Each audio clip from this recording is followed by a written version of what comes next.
Hello guys, good day sa inyo. Nandito tayo ngayon sa kulungan ng baboy. May isa ako dito guys na patiner na hindi makapagdumi.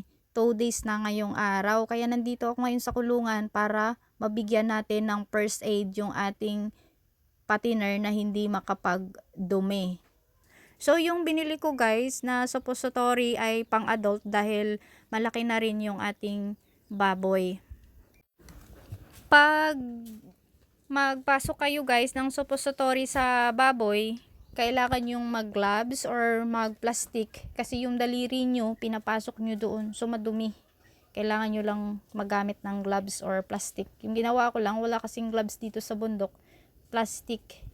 Binalutan ko yung kamay ko ng plastic para maipasok ko talaga doon sa pinakaloob yung ano. At ayan na nga guys, na kapag dumi na yung ating baboy, kaso lang yung dumi niya na ay parang dumi ng kambing na maliliit na napakatigas talaga.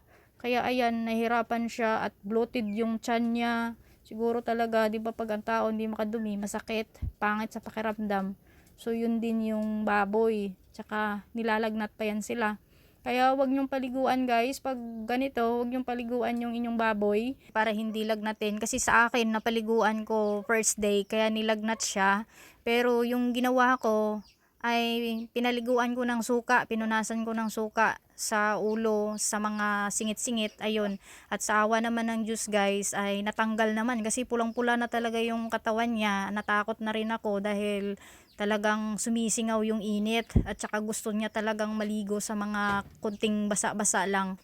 So yan, wag niyo talagang paliguan guys para hindi lumala yung lagnat. So hanggang ngayon guys, wala pa ring improvement simula nung nabigyan natin ng suppository, hindi pa rin siya makapagdumi. Kaya magbibigay na tayo ng mantika at saka pure honey, baka sakaling makapagdumi na siya. Grabe na rin kalaki yung hernia niya guys, parang laki na ng nyog. So yun, napansin ko sa araw-araw na may hernia yung aking patiner na yan, medyo nahirapan na rin siyang kumilos, pag tumayo, at saka pag ayan na nga, dumating na sa hindi na makapagdumi. Eto guys, meron tayo ditong mantika. Yan, mantika to. Hinati ko lang. Tsaka ito naman yung honey, pure honey ito. Ayan. Ihahalo natin itong honey sa mantika para ipainom natin sa ating baboy na hindi makatai. So ayan, nilagyan natin ng suppository siya pero hindi pa rin siya nakapagdumi. Itong gagawin natin ay maglagay tayo ng honey na 3 kutsara sa mantika. So ito itatry natin kung makadumi siya. So yan. Ito lang yung paraan para makapagdumi. So ito itatry natin ito kung effective nga na makatay. Dahil sa suppository, hindi nga siya nakapagdumi. So ito itatry natin. Haluin natin ng 3 kutsara dito. Ilagay natin sa mantika. Tapos ito yung ipapainom natin sa ating baboy. So ito lang yung bote na gagamitin natin. So ito yung ating mantika guys.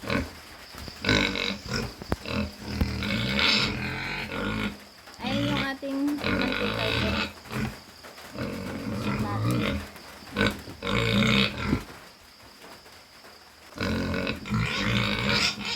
Ito naman yung honey natin. So ihalo natin. Ayun nga yung ating mga baboy. Ito.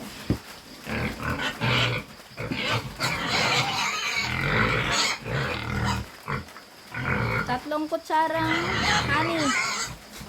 Punong-puno. Yan, punong-puno ng honey. Ihalo natin dito.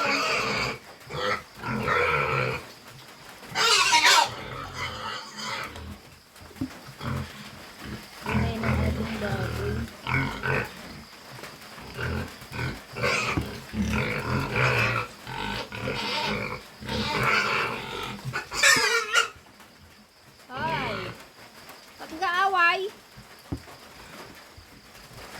Ayan guys, 3 kutsarang honey ang ihahalo natin. Instead na asukal yung ihalo natin, ay honey yung nilagay natin.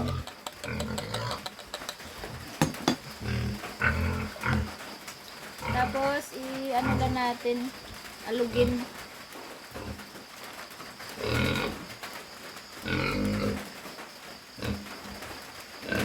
Mabango na siya. Ito na yung aking, kalahati lang siya, kalahati lang mantika. Tsaka 3 kutsarang honey. Yun ang ipapainom natin. So, ito na yung ating tinimplang mantika at saka honey. Ayan. Ito yung ipapainom natin sa kanya. Diyan lang siya sa sulok. Wawa naman. Ito talaga tong mga iba na to. Tapos na silang kumain kaya inaamoy nila yung honey. Ayan, dito sila nagsisiksikan man. Beles, may hernia pala yung ating partner na to. Sana makainom natin.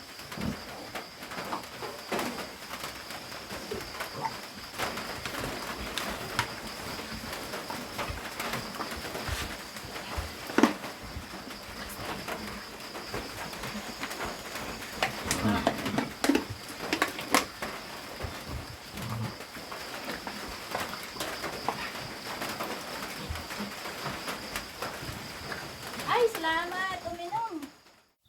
Hello mga budik! It's time to ligo na. Hi guys! Ito nga pala guys yung aking mga partner at isa nga dito yung hindi nga makapagdumi. So siguro nagtatanong din kayo kung kamusta na yung ating baboy na hindi nakapagdumi. So ayan guys, okay na sila simula nung pinainom natin ng mantika at saka honey. So after 3 days, naligo na sila at okay na rin yung kanyang pagdumi. So ayan yung guys yung ating baboy na hindi makapagdumi, na may hernia. Ayan siya, tumayo siya at magpapakuskus din. So ayan, sa nagtatanong pala sa akin at magtatanong pa lang kung ilang buwan na yung aking mga partner. 2 months and 10 days na sila ngayong araw guys, simula nung binili ko sila. So ayan guys, yung pagkakamali ko talaga ay sa pagbili ko ay hindi ko tiningnan na may hernia pala yung aking isang partner na nabili. Habang lumalaki ay lumalaki din ang kanyang hernia.